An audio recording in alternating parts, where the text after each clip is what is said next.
The shuttle touches down with precision on the landing pad as Zarkesh mentally prepares himself for first contact. Through the viewport, he observes humans arranged in neat formations, their discipline evident despite their small stature. Their uniforms lack the battle trophies and honor markings that adorn Thaxian military dress, appearing almost austere in comparison. Remember the mission parameters. Zarkesh instructs Velnu as the shuttle's ramp extends. Observe their capabilities, document their limitations, and maintain diplomatic courtesy. The Alliance requires accurate assessment, not personal impressions. Velnu nods, her scaled crest flattening in deference. The preliminary data suggests humans prioritize technological solutions over biological advantages. Their weapons compensate for their physical weaknesses. All primitive species develop tools. Zarkesh dismisses. It is their tactical thinking that concerns the Alliance. Do they possess the mental discipline for interstellar warfare? The air of Earth hits him as the door opens, richer in oxygen than his homeworld, carrying unfamiliar scents. Zarkesh steps onto human soil with ceremonial deliberation, his posture projecting the controlled power that had intimidated 100 alien species before. The humans do not flinch. A small delegation approaches, led by a human female whose uniform bears subtle insignia that Zarkesh's cultural briefing identifies as indicating high rank. This must be General Santos, Earth's appointed liaison. She stands barely taller than his mid-torso, yet meets his gaze directly. "Commander Zarkesh, welcome to Earth," she says, her translator converting her words to perfect Thaxian. "I trust your journey was comfortable." The Alliance vessels are designed for efficiency, not comfort, he responds, using the traditional Thaxian dismissal of luxury. "I am here to evaluate, not to be entertained." If she notices his curtness, Santos shows no reaction. "Of course, we've prepared comprehensive access to our military archives, training facilities, and historical sites. We believe transparency serves both our interests." As they walk toward the command center, Zarkesh studies the human military installation. Unlike Thaxian bases designed to showcase power through imposing architecture, the human facility emphasizes functionality. Defense systems are subtly integrated rather than prominently displayed. The soldiers they pass move with purpose rather than ceremony. "Your defensive capabilities seem minimal," Zarkesh observes, noting the absence of orbital weapon platforms and heavy fortifications he would expect from a species evolved on a predator-rich world. Santos smiles slightly. "We found that obvious defenses simply provide obvious targets. You'll find Earth's approach to security operates on multiple redundant layers, many of which aren't immediately apparent." Inside the command center, holomaps display Earth's continental defense networks. Zarkesh notes with interest how the humans have integrated civilian infrastructure with military applications, transportation systems that could rapidly deploy forces, communication networks with encrypted military channels, energy grids designed to reroute around strategic strikes. "Your species seems preoccupied with defending against invasion," he comments, studying planetary shield coverage. "We spent millennia defending against ourselves," Santos replies matter-of-factly. "External threats simply required adaptation of existing protocols." Something in her tone causes Zarkesh's dorsal spines to stiffen instinctively. There's no threat in her words, yet he senses something beneath them, a depth of experience at odds with humanity's short interstellar history. "Tomorrow we'll begin with an overview of Earth's military evolution," Santos continues, seemingly unaware of his reaction. "I believe understanding how our warfare developed will provide context for your assessment." "Yes," Zarkesh agrees, suddenly less certain of this assignment's simplicity. Context would be illuminating. The reception hall gleams with polished wood and brass fixtures, artifacts of human military tradition displayed in illuminated cases along the walls. Zarkesh studies a curved blade labelled Gurkha Kukri, while human officers mingle around him, maintaining a respectful distance. That particular weapon has been in continuous military use for over 5 centuries, says a voice beside him. A human male with silver hair and weathered skin has approached without triggering Zarkesh's peripheral awareness, an impressive feat. Some tools of war prove timeless. On my world, we retired such primitive instruments when energy weapons became available. Zarkesh responds, noting the decorations on the human's uniform that indicate significant battle experience. And yet we still train our special forces in its use, the human says. Power grids fail. Energy cells deplete. Steel remains constant. Before Zarkesh can respond, General Santos calls the gathering to attention. The informal reception shifts into a structured briefing as officers take seats around a large table. Holographic displays illuminate, showing star charts with human exploration routes.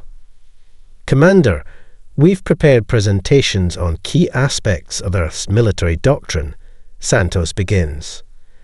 But perhaps we might start with an exchange. Would you share one of your notable campaigns? We're particularly interested in Thaxian command structure during extended operations. The request is framed as diplomatic courtesy, but Zarkesh recognizes an intelligence-gathering opportunity when he sees one. He selects a campaign that showcases Thaxian's strengths without revealing strategic vulnerabilities. The Krelix Prime conflict tested our logistical capacities. He begins, activating his personal data device to display tactical formations. 3 enemy species had formed a coalition against Alliance interests in the sector. For 20 minutes, he details the precision of Thaxian battle groups, the overwhelming force applied to enemy strongholds, and the calculated mercy offered to civilians that encouraged early surrenders. The humans listen with professional interest, their questions focused on unexpected angles, resource allocation during extended campaigns, psychological impact on troops during planetary sieges, cultural integration after victory. Your species achieves victory through superior force decisively applied, observes the silver-haired officer who had spoken earlier. Efficient, with minimal protraction of conflict. War extended beyond tactical necessity wastes resources. Zarkesh confirms, finding the humans' assessment gratifyingly accurate. Colonel Harris. Santos introduces the silver-haired man, commanded our forces during the Venezuelan Resource War. Perhaps he might offer contrasting perspective on protracted conflict. Harris nods, touching a control that brings up a geographical display of a region on Earth. What we expected to be a 6-week operation became a 12-year engagement. He begins, his voice calm despite the obvious strategic failure this timeline represents. The colonel describes warfare unlike anything in Thaxian doctrine. Enemies indistinguishable from civilians, supply lines vulnerable to constant disruption, victory conditions that shifted as political objectives evolved.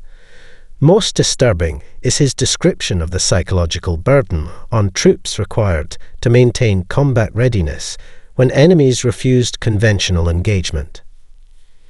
We patrolled the same roads weekly for years, Harris explains, never knowing which local smile concealed hostile intent, which roadside debris hid explosives.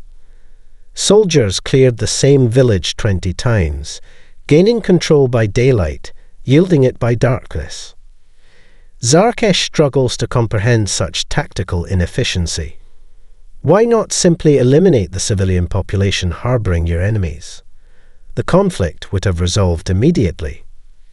A charged silence falls across the room.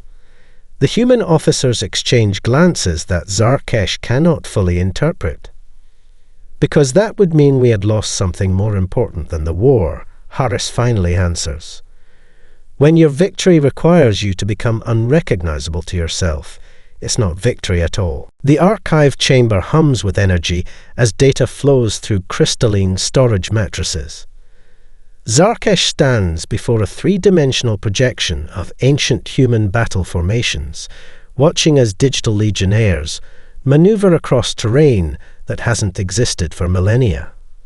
Beside him, Velnu compiles notes with increasing agitation. Commander, I've cross-referenced human conflict timelines with their technological development, she reports, her voice lower than usual. The pattern defies Thaxian evolutionary models. They were conducting planetary-scale warfare with primitive combustion and chemical weapons. Zarkesh enlarges a section of the display showing troop movements from something labelled World War I Western Front, 1916. The scale gives him pause. A continuous battle line stretching hundreds of kilometres, held for years despite casualties that would have triggered automatic surrender protocols in any Thaxian conflict. Their resource allocation seems irrational, he notes, studying supply line data.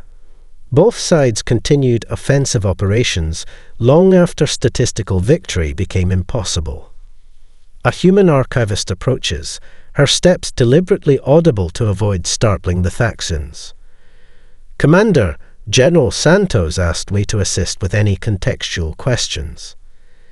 Historical nuance doesn't always translate well through data alone. Zarkesh gestures toward the massive battle simulation. Explain how your species justified continuing this conflict beyond the point of diminishing returns. The casualties exceeded acceptable parameters by any strategic calculation. The archivist touches a control panel, bringing up image captures of original documents, handwritten letters, printed newspapers, government declarations. Once committed to total war, both sides found it politically impossible to accept anything but complete victory. Leaders who suggested compromise were branded traitors. Soldiers continued fighting because stopping seemed a betrayal of those already lost. Velnu's data tablet chirps with an alert. Commander, I've completed preliminary analysis of 20th century casualties. The figures exceed the combined population of 3 Alliance member species. The archivist nods solemnly. The century that began with cavalry charges ended with thermonuclear weapons. No other period in our history saw such rapid evolution of warfare technology, driven entirely by our conflicts with ourselves. Zarkesh expands the timeline, watching as battles blur into a continuous stream of destruction, punctuated by brief periods of reconstruction. Your species never paused to develop strategic equilibrium. Each piece simply prepared for the next escalation. That observation forms the foundation of our modern military philosophy, the archivist replies. After witnessing how quickly conflict escalates beyond control, we developed the doctrine of contemplated annihilation. She activates a new simulation showing orbital perspectives of cities vanishing in blinding flashes. Once we developed weapons that could destroy our civilization, we had to imagine that destruction in precise detail, to make it so real in our planning that we would do anything to prevent its actuality. Zarkesh watches the simulated destruction with growing discomfort. Thaxian military doctrine emphasizes weapon systems that can be practically deployed, developing unusable weapons solely to ensure they remain unused violates every principle of his training. You created planetary killing technology, then built your strategy around never using it. He asks, unable to keep incredulity from his voice. We call it deterrence, the archivist explains. The paradox at the heart of our most destructive century. We could only prevent annihilation by convincing ourselves and our enemies that we were entirely prepared to commit it. Later, alone in his quarters, Zarkesh reviews the day's findings. His personal log entry begins with an observation that will eventually form the core of his report to the Alliance Council. Humans approach warfare not as an extension of evolutionary competition, but as an existential philosophy. They fight not just with their bodies and weapons, but with their understanding of themselves. Their most sophisticated military technology is not their hardware, but their capacity to imagine their own extinction in vivid detail, and proceed anyway. The Veterans Rehabilitation Center stands in stark contrast to military facilities on Zarkesh's homeworld. Instead of the austere monuments to power that Thaxians build, this place embraces natural surroundings, with gardens and water features designed to create tranquility. Zarkesh finds the concept disorienting. On his world, warriors either return to duty or receive ceremonial honors in death. This intermediate space for the damaged but living has no cultural equivalent. Many who come here suffered injuries that would have been fatal in earlier eras, Santos explains as they walk a stone path between flowering plants. Our medical technology advanced primarily through warfare. Every conflict created new categories of survivors. The meeting room contains 5 humans of varying ages.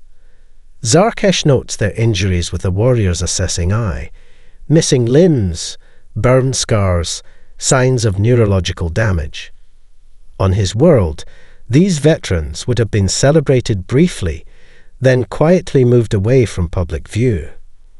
Here, they sit as equals at the table, their damaged bodies displayed without shame.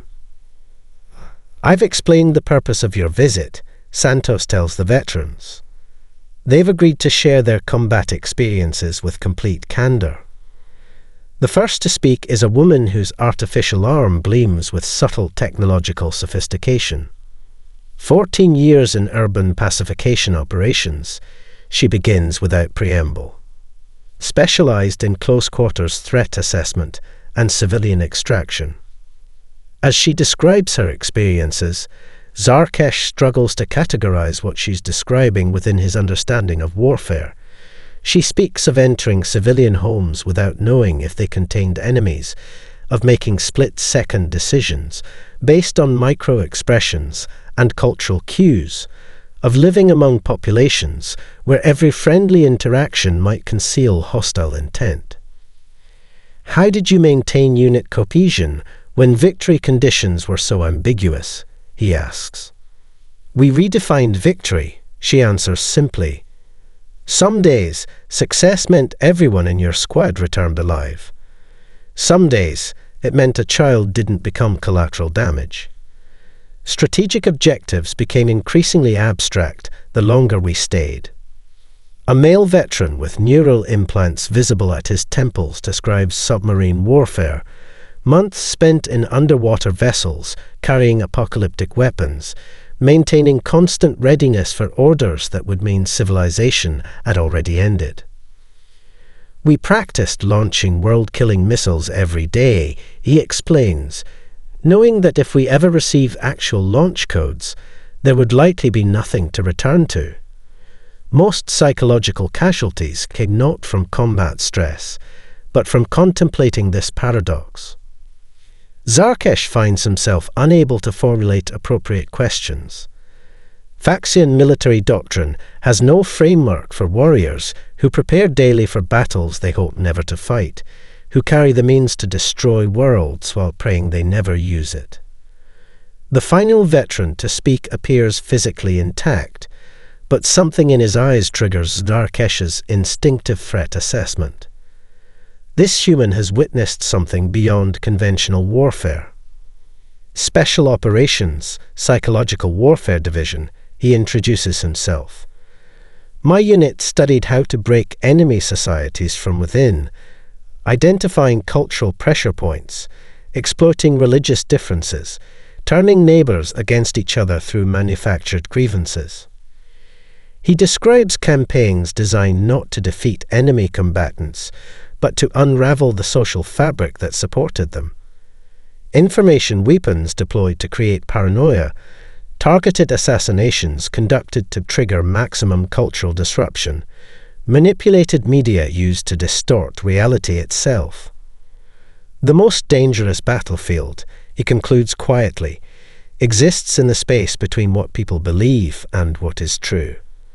Control that space, and conventional weapons become almost secondary.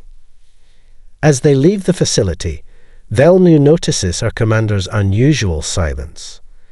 Their approach to warfare seems unnecessarily complex, she offers.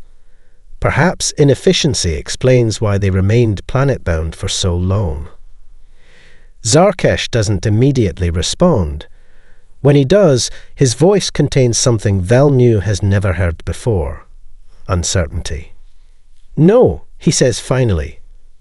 "I believe we are witnessing evolutionary adaptation to something we have never encountered, a species that became its own most dangerous predator. The secure nuclear archive requires biometric verification, atmospheric decontamination, and psychological screening before entry."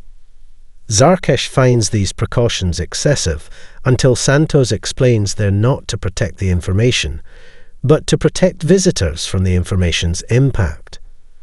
This concept, data requiring emotional rather than security containment, has no Thaxian equivalent. Inside, holographic displays recreate Earth cities that no longer exist. Hiroshima and Nagasaki appear first as thriving urban centers, then as wasteland in the span of milliseconds. The simulation includes sensory components, the blinding flash, the thunderous roar, the pressure wave that flattens structures like toys. This was your species' first deployment of atomic weapons. Zarkesh confirms, studying casualty figures that scroll alongside the simulation. "Yes," Santos answers quietly. "August 1945, the culmination of the Manhattan Project, our first concentrated scientific military development program." Velnu accesses additional data through her terminal. "Commander, records indicate these weapons ended their conflict almost immediately. Yet they developed thousands more, each exponentially more powerful, and never used them again in direct warfare. This contradicts all established Thaxian military doctrine regarding superior weapons deployment." Santos activates another display showing the steady accumulation of nuclear arsenals over decades, enough firepower to sterilize Earth's surface multiple times. "We call it the balance of terror. Each side built doomsday arsenals precisely to ensure they would never be used. You invested vast resources in weapons designed never to fulfill their function." Zarkesh struggles to keep incredulity from his voice. "Their function was deterrence," Santos corrects him. "They performed that function perfectly every day they remained unused." Later, in a smaller research chamber, Santos shows them humanity's exploration of biological warfare, designer pathogens created to target specific genetic sequences, engineered plagues that could devastate populations while leaving infrastructure intact. These would be the perfect weapons by Thaxian standards, Zarkesh observes, studying the clinical efficiency described in research documents. Minimum resource expenditure for maximum strategic gain. "We thought so too, initially," Santos acknowledges. "Then we realized their creation threatened something more fundamental than any single conflict." "Tactical advantage?" Velnu asks. "Our humanity," Santos answers simply. "Some victories cost more than defeat." That evening, Zarkesh retires to his quarters earlier than usual. The day's revelations have left him uncharacteristically fatigued. When sleep comes, it brings something unknown in his experience, images that aren't memories, scenarios his mind creates unbidden. He sees his homeworld under attack, not by conventional forces, but by invisible pathogens that turn his people against each other. He watches cities vanish in blinding light. He experiences not the glorious chaos of battlefield confrontation, but the slow, insidious collapse of society itself. Velnu finds him thrashing in his sleep cycle, a behavior unknown among Thaxian warriors. When she wakes him, his breathing is rapid, his scales flushed with stress hormones. "Commander, you're experiencing severe neurological distress," she reports, scanning him with medical equipment. "Your brain activity patterns match nothing in our medical database." "I saw things that haven't happened," Zarkesh struggles to explain. "Battle scenarios that weren't memories." "Humans call them nightmares," Santos explains when summoned to consult. "They're unconscious simulations of feared scenarios. Our brains create them as psychological preparation for threats we haven't yet encountered."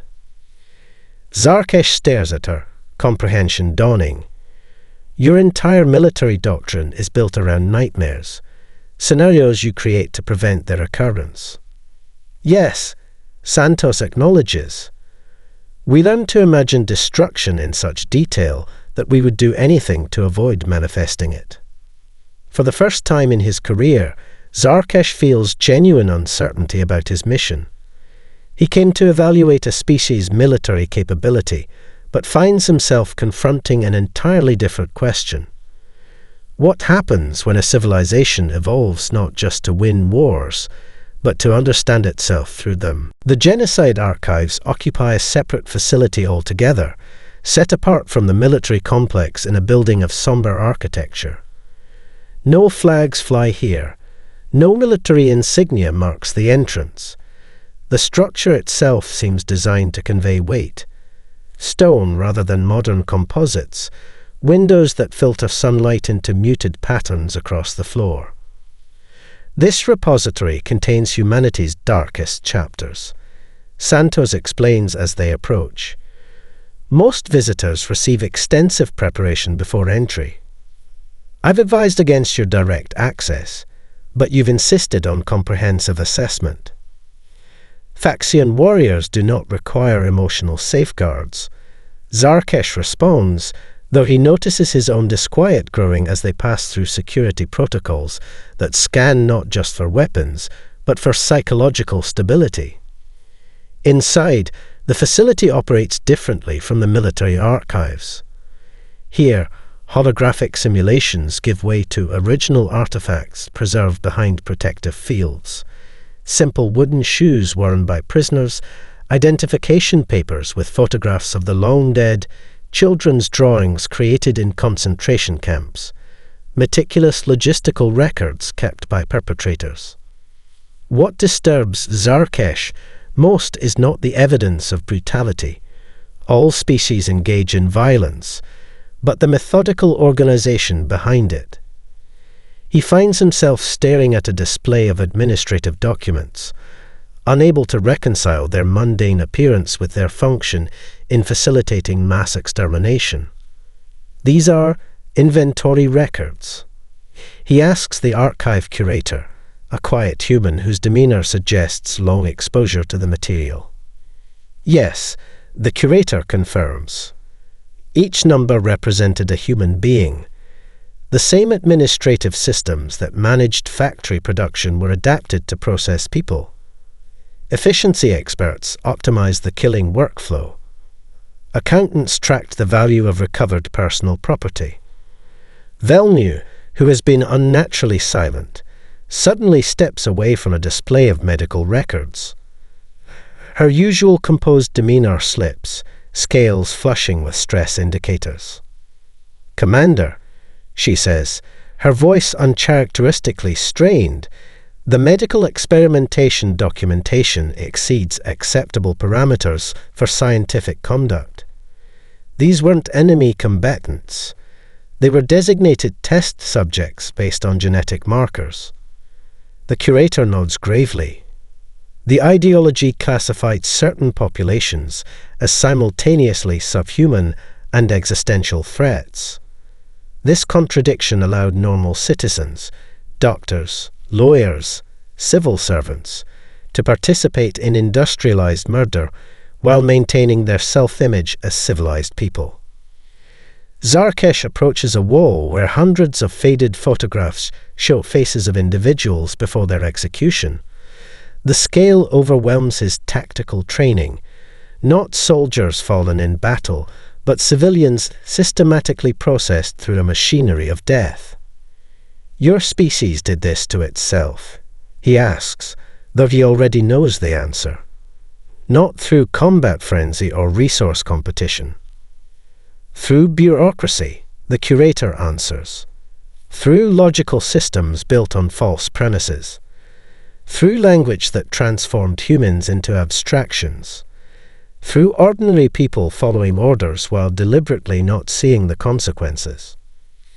As they move deeper into the facility, Zarkesh encounters primary source material. Voice recordings of survivors describing methodical dehumanization, film footage of mass graves being uncovered, the mundane paperwork that facilitated atrocity. Something shifts in his understanding. On his world, warfare follows clear protocols. Combatants engage, the stronger prevails, resources change hands. Nothing in his evolutionary or cultural heritage has prepared him for this systematic application of industrial processes to the elimination of civilian populations.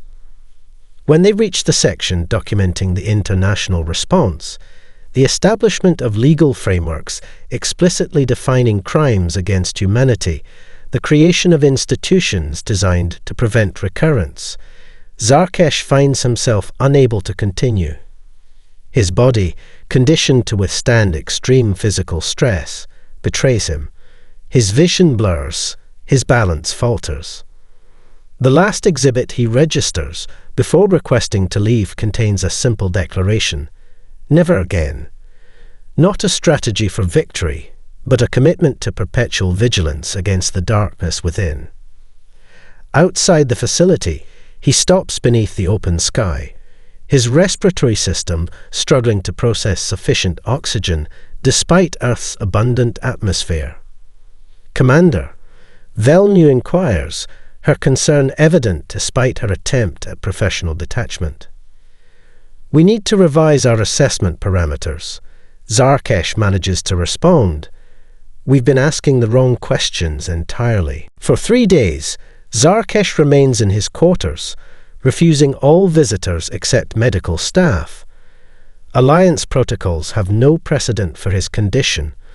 A warrior incapacitated not by physical injury, but by exposure to historical information. The medical team, consisting of both Thaxian and human specialists, monitors his unprecedented neurological patterns with growing concern. His brain is attempting to process concepts our species never evolved to comprehend, the Thaxian physician explains to Santos. The neural pathways simply don't exist. On the third morning, Santos arrives with a different approach. Rather than medical intervention, she brings cultural artifacts, not of war, but of humanity's response to it. She requests permission to enter his quarters, carrying a small case of data crystals and physical objects. Zarkesh sits motionless by the window, his normally vibrant scales dulled with stress. When he acknowledges her presence, his voice lacks its usual authoritative resonance. General Santos, have you come to witness the failure of Thaxian resilience? I've come with a different perspective, she answers, setting down her case. You've seen our capacity for destruction. I thought it time you experienced our capacity for creation in response to that darkness. She activates the first data crystal.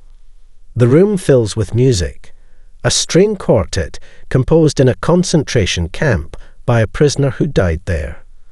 The notes carry a complexity of emotion that transcends species barriers. The composer wrote this while starving to death, Santos explains quietly. The original score was smuggled out on scraps of paper. It's performed worldwide now, 3 centuries later. She shows him poetry written in trenches during artillery barrages, art created by child survivors of conflict zones, philosophical treatises drafted by veterans questioning the nature of duty and morality. Each piece represents humanity processing its relationship with violence through creation rather than further destruction. Gradually, Zarkesh's posture changes. The rigid withdrawal that has characterized his isolation softens as he engages with these artifacts of resilience. Your species turns inward after conflict, he observes, studying a holographic sculpture created from melted weapons. Thaxians commemorate victory and erase evidence of tactics that brought success but violated honor codes. We learn only from triumph, never from moral failure. That may be your greatest vulnerability, Santos suggests gently. A species that cannot examine its own darkness risks being blindsided by it. She activates a final display, the international legal frameworks and institutions humans established after their worst atrocities. The Universal Declaration of Human Rights hovers between them, its principles translated into hundreds of languages. We created these not because we had overcome our capacity for horror, Santos explains, but because we recognized we never would. These systems exist precisely because we understand our own darkness intimately. Something shifts in Zarkesh's comprehension. The disparate fragments of human behavior that have disturbed him begin forming a coherent pattern. Your military doctrine, your weapons development, your international systems. They are all responses to the same recognition, he says slowly. You build safeguards not against external threats, but against yourselves. Yes, Santos acknowledges. Our greatest enemy has always been what we might become without conscious resistance. Zarkesh stands for the first time in days, his movement still lacking its customary fluid grace, but purposeful nonetheless. I must revise my report to the Alliance Council completely. The assessment parameters I was given are fundamentally inadequate. What will you tell them? Santos asks. That evaluating humans by Thaxian military standards is like measuring ocean depth with tools designed for land surveying, he replies. The mechanisms that make your species dangerous have no parallel in our experience. As they walk from his quarters, Velnu notices the change in her commander immediately. His posture remains altered, not broken, but fundamentally transformed, as though rebuilt around a new central understanding. The Alliance expects our preliminary report tomorrow, she reminds him hesitantly. I've prepared the standard tactical assessment of human military capabilities as originally requested. Delete it. Zarkesh instructs her with quiet certainty. We're going to tell them something much more important. The Alliance Council chamber falls silent as Zarkesh concludes his presentation. His appearance alone has shocked the gathered representatives. The once imposing warrior stands differently, his ceremonial armor absent, his bearing transformed from militant confidence to something more complex and considered. Let me be certain I understand your recommendation, the elder councillor says, leaning forward. You advise full acceptance of humans into the Alliance, despite acknowledging they represent a fundamental philosophical challenge to our established order. Because they represent such a challenge, Zarkesh clarifies. The question before us is not whether humans meet our current standards for Alliance membership, but whether our standards adequately prepare us for the evolutionary challenges ahead. He activates a final holographic display showing the timeline of human development, not their technological achievements, but their evolving systems for containing their own destructive potential. What makes humans unique, he continues, is not their weapons or tactics, but their relationship with themselves. They are the only species we've encountered that has made its own nature the primary subject of study, the primary threat to be contained, and the primary mystery to be solved. A skeptical council member from the militant Dravid species interrupts. You were sent to evaluate their military capacity, Commander. Instead, you retire with philosophy. Has exposure to human thinking compromised your judgment? For a moment, the old Zarkesh surfaces. His crest flares with momentary anger at the implied weakness. But when he responds, his voice carries new authority derived not from aggression, but from understanding. I was compromised the moment I believed I could evaluate humans through Thaxian metrics, he acknowledges. My failure to immediately recognize this limitation was the true dereliction of duty. He gestures to Velenu, who activates her data tablet. Medical scans of Zarkesh's brain appear, showing unprecedented neural activity. These patterns represent concepts no Thaxian has needed to evolve, he explains. Contact with human history created pathways my species has never required. This physiological transformation reflects a more important reality. Humans will change us neurologically, culturally, and philosophically whether we admit them to the Alliance or not. The only question is whether we guide that evolution or resist it. The chamber erupts in concerned discussion. Representatives from traditionally isolationist species raise objections about cultural contamination. Military factions question the strategic wisdom of embracing a species with such destructive potential. When the chamber finally quiets, the elder speaks again, her ancient eyes studying Zarkesh with new assessment. You have changed, Commander. Not simply your opinions, but your fundamental nature. Yes, Zarkesh acknowledges without hesitation.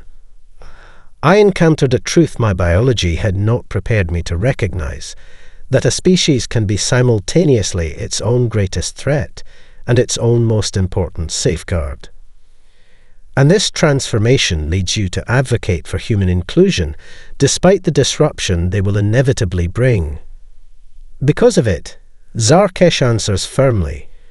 The Alliance has expanded through thousands of cycles by incorporating species that enhanced our existing paradigm. Humans offer something different, a necessary challenge to that paradigm itself. He straightens to his full height, finding a new version of his former authority. We face a choice between comfortable stagnation or uncomfortable growth. The former path leads to eventual extinction when we encounter problems our current thinking cannot solve. The latter offers continued evolution through engagement with ideas that initially disturb us. His final words resonate through the chamber with quiet certainty. Include humans not for what they can contribute to our existing alliance, but for how they will transform it into something more resilient. Their greatest gift is not their cooperation with our vision, but their challenge to it. 3 cycles later, after unprecedented debate, the Alliance Council announces its decision. Earth receives full membership status with accelerated integration protocols. Alongside this announcement comes the creation of a new diplomatic position. Zarkesh, once the undefeated champion of Thaxian combat forces, accepts appointment as the first cultural integration ambassador to Earth. His mission no longer to assess humans, but to help both sides navigate the profound transformation they encounter, has only just begun.